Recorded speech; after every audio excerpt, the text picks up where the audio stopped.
Hi, this is Adrian at 18 Echo SF.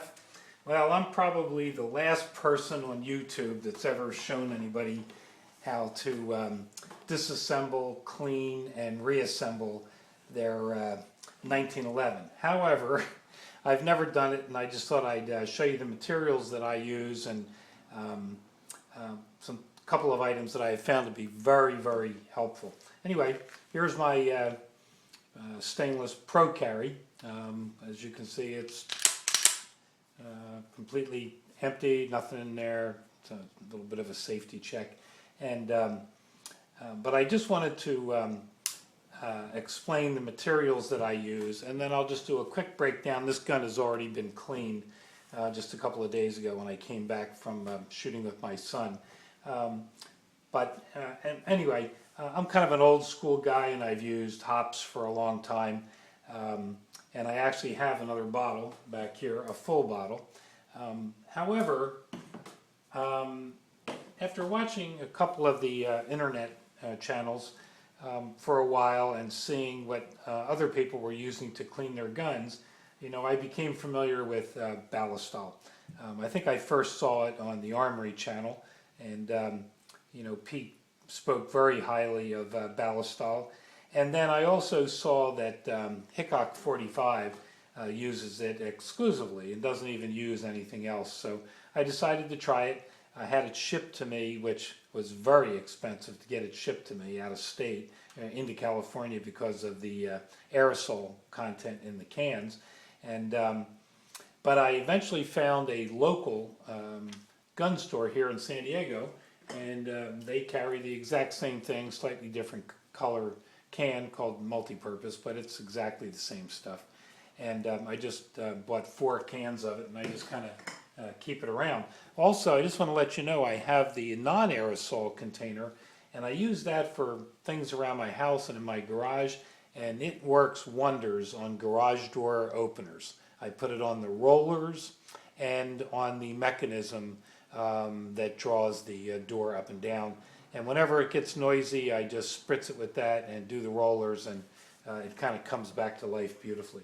So anyway, I've used hops, as I said, for a long time. Excuse me.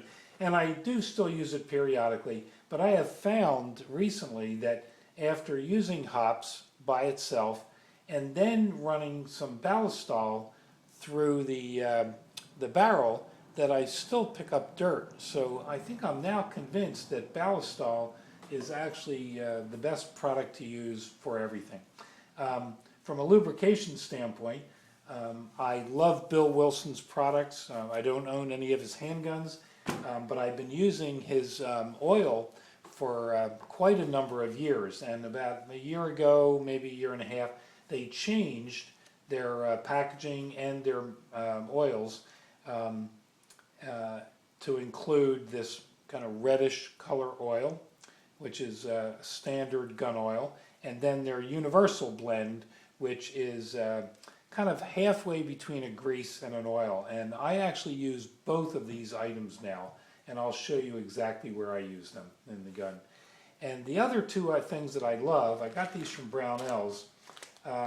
These are wood-handled swabs and a polymer material swab that is very pointed on the end. Let me take one out so you can kind of see what it looks like. Hopefully you can see that. So there's the pointed one, and then the wooden ones are the ones I use mostly, and I love these things. They only have the Q-tip part on one end, but these are very, very useful for cleaning the rails, and in the barrel hood reliefs. So I highly recommend you take a look at them. They're really inexpensive, and I usually buy 10 packs at a time. So anyway, so now for my gun. I did a couple of videos going back and forth about whether to continue using the compressed guide rod spring that comes standard on the Kimbers. I tried using a standard guide rod with a Kimber spring, and I thought I was noticing some excessive wear in the the frame, which is aluminum. However, I looked at my wife's Target stainless 2 Kimber, which is a steel frame, and she has wear there on hers too. So I actually have gone back and put the short GI style guide rod back into this gun, and I think I'm going to continue using it for a bit because it makes it very easy to disassemble the gun, and I'll just show you. So taking the safety off and retracting the slide back to the notch, and then you have to be careful when you take this off, of course, because you know the spring is uncompressed now and it'll kind of fly off. So but now the gun is completely broken down for cleaning. And as I said before, I was getting a little bit of wear, what I thought was excessive wear, down in this channel right here, and right against here. But after looking at my wife's pistol, I'm not convinced that this is excessive at all. So anyway, so normally when I clean, oops, sorry, I didn't take the barrel out. Normally, whoops, sorry about that. I keep forgetting that I have to remove that little plug as well. There we go. It makes it very easy to disassemble and reassemble. Usually I clean, like most people, I clean my barrel first, and I put some either hops or ballistol inside the barrel and swish it around, or use cleaning patches to soak the inside.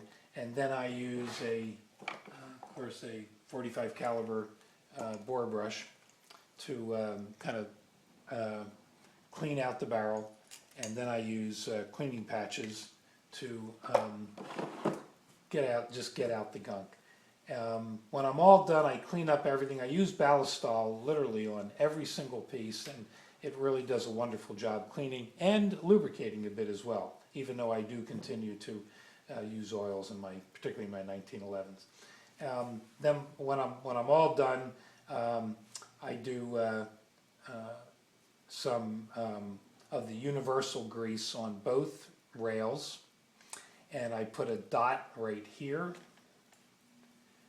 and right here on both ends, and then I use the regular red Wilson oil down on the safety right here, the disconnector, and so that keeps everything pretty lubricated. And then I do also use the universal down on the barrel lugs, in the frame reliefs actually, where the barrel lugs insert. And I put some, these are, if I show you with this, I coat it in here, and on top here, and here as well. And then that leaves the slide very well lubricated. Then I add a drop of oil right here and right here on my barrel. I look for any excessive wear on the top of the barrel, and I usually will put lubrication there, but it always goes here, on here, and on here. I also put a drop right here at the barrel link hood right here, and I usually put a little bit on just so it gets down onto the barrel link itself. And then I put a little bit on even though this is a bull barrel, I do put a little bit of oil on there as well. Then when I'm all done, this gets inserted like that.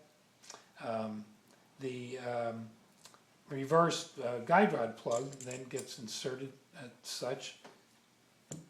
And then remember, as everybody always says the same thing, make sure you put your guide rod back in, whether it's full length or a GI style guide rod. This is from Wilson Combat, by the way, into the closed end. You'll notice one end is open and one end is closed.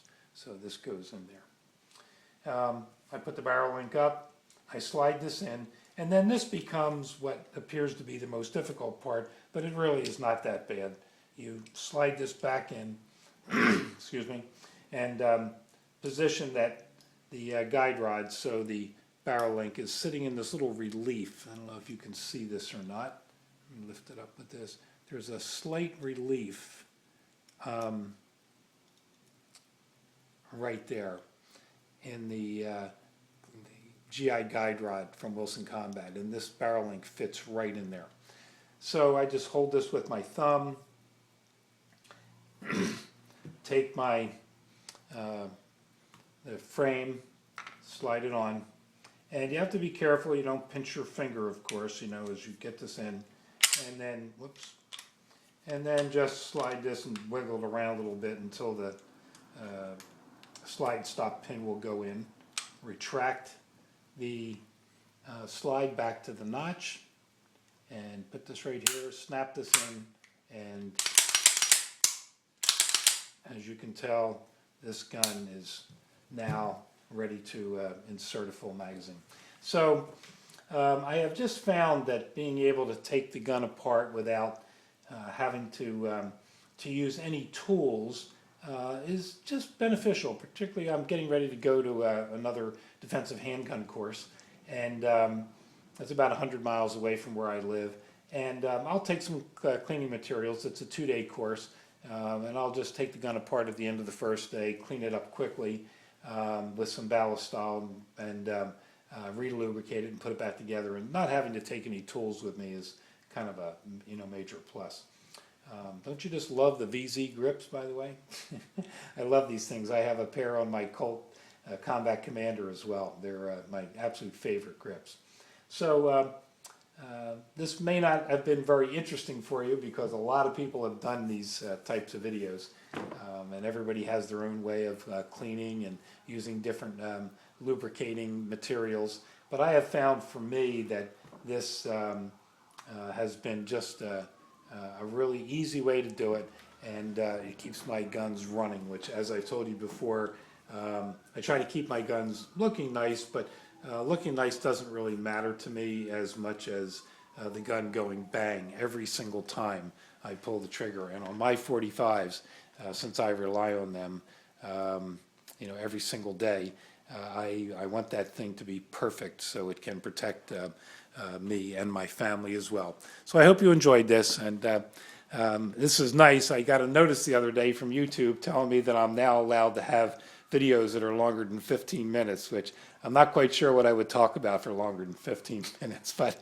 it was nice to get that notice. So I must be moving up in the YouTube world, I guess. Not from a subscriber standpoint, but I guess from a YouTube standpoint. So anyway, stay well and safe out there, and I'll see you down the road.